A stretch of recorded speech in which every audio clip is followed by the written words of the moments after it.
नमस्कार। कम पैसों से भी मोटी कमाई। अगर आपके पास पैसा कम है तो भी इन 5 तरीकों से निवेश करके आप भी अच्छा रकम बना सकते हैं। इनमें सबसे पहला है एफडी यानी फिक्स डिपॉजिट।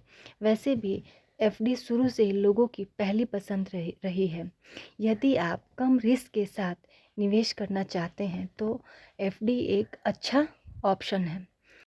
इसमें आप जितने समय के लिए पैसा जमा करेंगे, बैंक आपको अपनी स्कीम के हिसाब से ब्याज देगा। अब बात करते हैं दूसरे निवेश की। दूसरा निवेश है पीपीएफ यानी पब्लिक प्रोविडेंट फंड। यदि ज़्यादा रिस्क लेने की क्षमता नहीं है तो एफडी के जैसा ही पीपीएफ है। देश भर में सरकारी और निजी बैंक के अलावा या पोस्ट ऑफिस में भी पीपीएफ अकाउंट खुलवाया जा सकता है। हर महीने 500 रुपये जितनी कम रकम के साथ भी पीपीएफ में निवेश शुरू कर सकते हैं।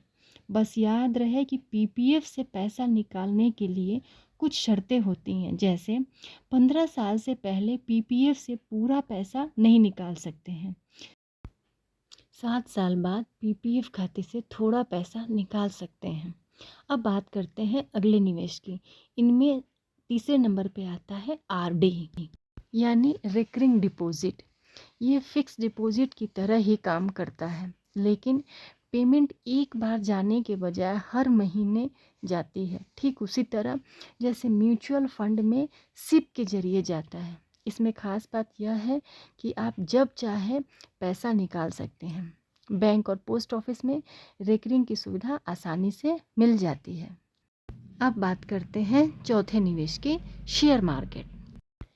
शेयर बाज़ार में निवेश में रिस्क ज़्यादा है पर मुनाफा अच्छा है।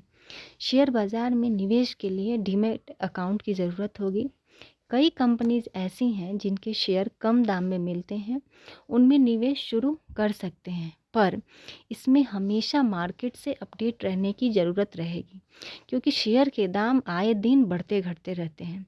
इसलिए यदि आप शेयर मार्केट में ज़्यादा रिस्क नहीं ले सकते तो आप इस 5वें विकल्प को अपना सकते हैं। 5वां विकल्प है म्यूचुअल फंड। म्यूचुअल फंड में बिना रिस्क के आप निवेश कर सकते हैं। वो भी अपना पैसा शेयर बाज़ार में ही लगाते हैं, लेकिन वहाँ अनुभवी विशेषज्ञ होते हैं जो मैनेज करते रहते हैं। इसमें आप महीने महीने पैसा जमा कर सकते हैं, जिसे एसआईपी कहते हैं। म्यूचुअल फंड भी कई तरह के होते हैं। कुछ फंड गोल्ड में निवेश करते हैं, कुछ शेयर में, कुछ इंडेक्स में, कुछ बॉन्ड्स में। हर फंड ये बताता है कि उसका औसत सालाना रिटर्न कितना रहा, यानी उसने साल में कितने % का रिटर्न दिया। किसी भी फंड में निवेश करने पर यह पता कर लें कि उसका औसत सालाना रिटर्न और खर्च कितना है, फिर निवेश करें। तो इन 5 तरीकों को अपना करके आप भी कम पैसों से निवेश शुरू कर सकते हैं। तो कैसी लगे आपको ये जानकारी? अगर अच्छी लगी हो तो आपके जितने भी रिलेटिव्स हैं या फिर कोई भी फ्रेंड्स हैं जो कि सीखना चाहते हैं पैसे कमाना, तो उनको ये वीडियो ज़रूर शेयर कर दीजिएगा। और अगर आपके पास कोई भी डाउट है तो आप हमें कमेंट बॉक्स में बताइए, हम आपका हमेशा रिप्लाई देंगे। तो अगर वीडियो अच्छी लगी हो तो लाइक, शेयर एंड सब्सक्राइब करें।